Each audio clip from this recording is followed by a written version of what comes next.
Bien, muchas gracias nuevamente por estar allí. Sean bienvenidos a este canal en el que hoy tenemos un invitado especial para esta pregunta que hemos dejado pendiente.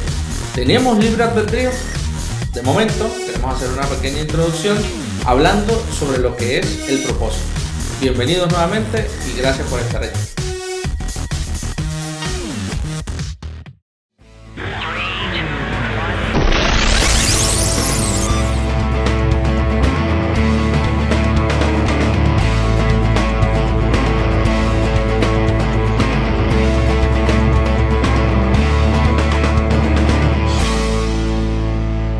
La intención de hacer este video es precisamente tratar de dar luces hacia lo que hemos querido enfocar, no solamente desde hace tiempo trabajando con reformadores.net, y queremos iniciar una serie de videos enfocados y tratando específicamente lo que es el nuevo pacto, hacia lo que pues de por sí nosotros estamos llamados a hacer, llamados a trabajar y por supuesto también llamados a enseñar.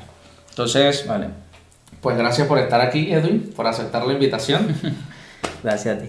por viajar tanto y bueno, llegar. La pregunta sería esa, por ejemplo, con respecto al propósito. ¿Todos tenemos un propósito? ¿Nacimos con algún propósito? ¿Estamos en esta tierra para algo? Vale. Bueno, fíjate, te cuento. Nosotros somos estudiantes Vale. de las Escrituras.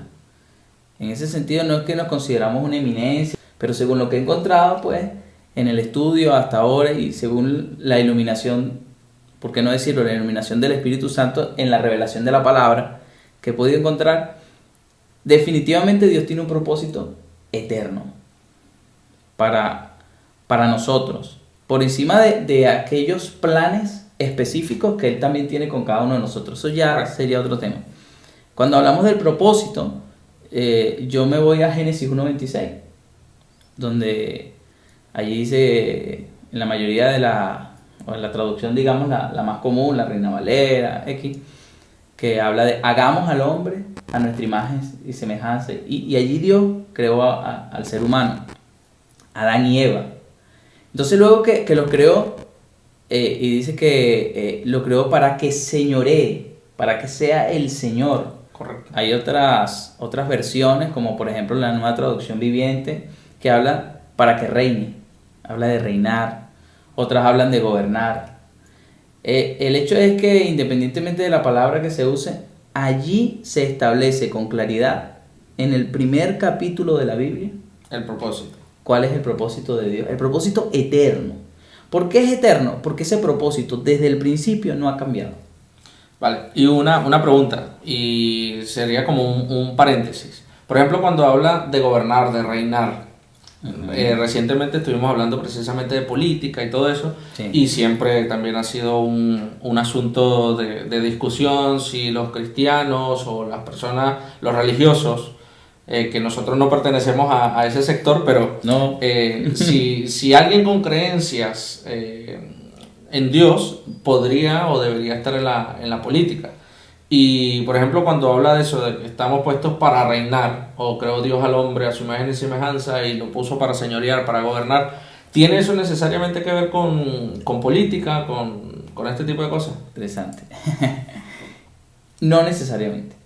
No necesariamente, aunque no la excluye. Ok. El hecho es que cuando, yéndonos al contexto y respetando los principios de interpretación bíblica con la hermenéutica, en el contexto el Señor le estaba hablando a Adán y Eva, era de su creación en general. Ok. Decir que allí habla de política de manera explícita, taxativa, no. Muy bien. Sin embargo, sí que vemos en el resto de las escrituras y vemos cómo el gobierno político fue un hecho, una realidad en muchos de los hijos de Dios. Incluso desde el Antiguo Testamento, cuando vemos a José gobernando, cuando vemos a Daniel como parte del gobierno de Babilonia. No, tampoco es que era cualquiera. Sí, no era el pueblo de Israel. Sí. Y el propio José, pues imagínate, allí, el segundo después de Faraón. que en ese momento Egipto era la potencia, era el imperio. Entonces, cuando Pablo hablaba, decía, sométase toda persona a las autoridades, porque en Romanos 13, definitivamente y decía que oráramos. Cuando le escribió a Timoteo, le dijo, oren por los que están en eminencia para que vivan en paz. Es evidente que cuando nos vamos a las cartas apostólicas, digamos que tiene que ver con lo del propósito, sí tiene que ver, pero específicamente con el tema de la verdad presente en la iglesia para nosotros. Vemos que Pablo en las cartas apostólicas, por decir un ejemplo, él en ningún momento excluía el hecho de que hubiese gente allí. Es tanto así que es tanto así que él le predicaba también a los que estaban en eminencia, cuando le predicó al rey Agripa, por ejemplo, sí. Por poco me persuades y pidió llegar al César. Y cada vez que Pablo llegaba y decía, porque cuando le convenía, con la sabiduría, la inteligencia que el Señor le dio, cada vez que le convenía decía, ves que yo soy ciudadano romano. Claro. Y la ciudadanía, para quienes no lo saben, no quiero ser sarcástico, pero que lo pueden conocer, es un documento o una condición política. Claro, ya para moverse en la polis. Va inmiscuido. Entonces, definitivamente, que si estamos llamados a gobernar, ¿es en dónde? En el lugar donde Dios te colocó. Ese es el principio que se extrae de Génesis. A Adán lo colocaron en el jardín y le dijo, mira, ahí tienes todos los animales, tienes todo, gobierne. Usted es el Señor. Y fíjate tú que allí Dios pareciera, en cierta forma, como que se excluyese. Vale. Aunque sabemos que al final de cuentas, Él es el Señor, Él es soberano y Él no está ajeno a lo que sucede. Pero es como que se excluyese de la orden que le da, le dice, para que señoree. No dice señoremos, para que señoree. Le da a Él toda la autoridad. Tienes la autoridad. Eres la autoridad aquí para moverte, eres el Señor.